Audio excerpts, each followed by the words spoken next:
Cate is a Democratic strategist and head of Kevin Cate Communications. He's also a former communications director for the Democrat in the race, Alex Sink. Okay, Kevin, what happened?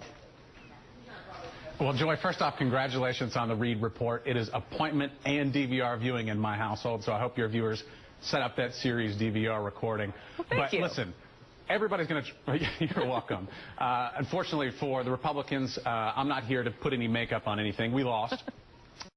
Florida, instead of trying to spin, what we're doing is looking at 2014 and the lessons that we've learned from this campaign. Number one, Rick Scott is toxic. David Jolly, insider Republicans here in Florida, the Washington, D.C. Republicans kept Rick Scott as far away from as possible from this special election. That's number one.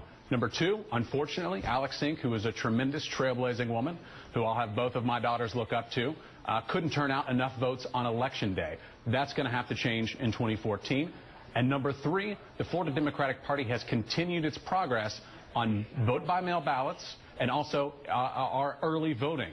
And that's going to be critical in 2014 when we elect Charlie Crist, the people's governor here in Florida. Okay, I want to step back to the thing you said before about the surrogates, right? So obviously Rick Scott, not a surrogate. Nobody was inviting him. But Jeb Bush was. Jeb Bush was used by the Jolly campaign as sort of their surrogate. And Bill Clinton came in for Alex Sink. What role do you think those two surrogates played in terms of the turnout? It was pretty low turnout, but what role do you think they played?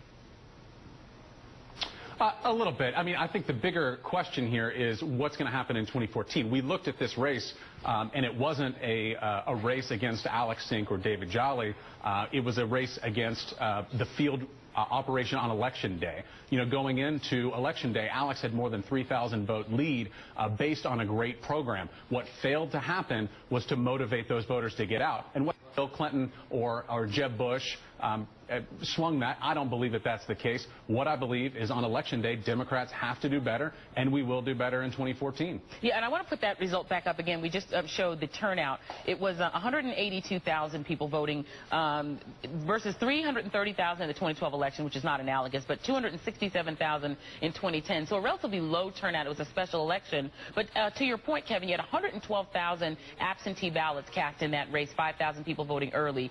So once again, the weakness for Democrats special election was on Election Day, and we don't know yet about the absentee ballots, but Republicans are typically strong there. Did the Democrats improve at least their absentee ballot performance?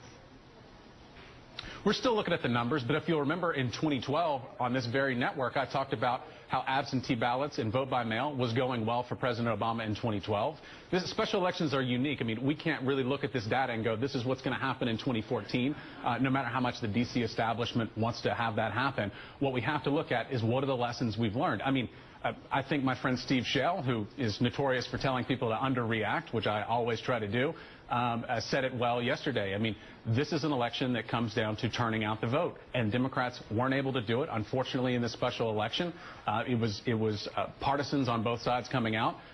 It was a Republican-leaning district, and I believe that Alex Sink, could have turned out more voters on Election Day. That's what she had to do to win the election. And unfortunately, that didn't happen. She made it competitive, but she didn't take it over the finish line. Yeah, it's got to be tough to lose by just 4,000 votes and with that third-party guy in there and losing by such a small margin. But on the upside, underreact happens to actually be the theme of the way I try to live my life based on Steve Shale, because it is a great theme. It's a great way to do things. Thank you so much, Kevin Cate. Thank you, Joy. All right.